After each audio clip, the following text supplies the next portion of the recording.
අල්ලස් කොමිසම විසින් ඉදිරිපත් කර තිබූ දූෂණ චෝදනාවලට වරදකරු ලෙස සරණ ගුණවර්ධන මහතාට එක් නඩුවකට බරපතල වැඩ සහිතව වසර 4ක සිර දඬුවමක් කොළඹ මහා අධිකරණය විසින් නියම කළා.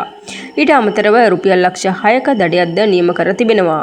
දූෂණ චෝදනාවලට හිටපු නියෝජ්‍ය අමාත්‍ය සරණ ගුණවර්ධන මහතා වරදකරු කරන බව කොළඹ මහා අධිකරණය ඊයේ දිනේදී නියෝග කළා.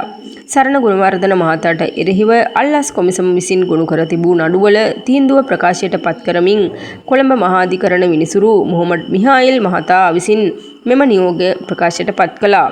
ඉතින් ඒ අනුව විත්තිකරුට දඬුවම් නියම කිරීමට නියමිත අතර ඊට අදාළ කරුණු දැක්වීම් නීතිඥවරුන් සිදු කරමින් ඔහුට වසර 16ක සිර දඬුවම් නියම වුණා. ඉතින් කෙසේ වෙතත් 2006 වසරේ සංවර්ධන ලොතරැයි මණ්ඩලයේ සභාපතිවරයා වශයෙන් කටයුතු කරමින් සිටියදී එම ආයතනයට කුලී පදනම් මත වාහන ලබා ගැනීමේදී රජයට පාඩුවක් සිදු කිරීම තුළින් දූෂණය නැමැති වරද සිදු කළ බවට චෝදනා කරමින් අල්ලස් කොමිසම විසින් සරණ ගුණවර්ධන මහතාට එරෙහිව මෙම නඩුව ගොනු කර තිබෙනවා.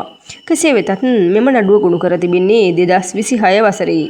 ඉතින් කෙසේ වෙතත් ඔහුට දඬුවම් නියම වූයේ 2026 වසරේ. ඉතින් වසර 20කට පසුව තමයි ඔහුට දඬුවම් නියම වී තිබෙන්නේ. ඉතින් මේ ගැන ඔයාලගේ වටිනා අදහසත් පහලින් කමෙන්ට් එකක් විදිහට ලියාගෙන යන්න. ඒ වගේම මේ වගේ අලුත් තොරතුරු දැනගන්න අපේ නාලිකාව සබ්ස්ක්‍රයිබ් කරලා තියාගන්න.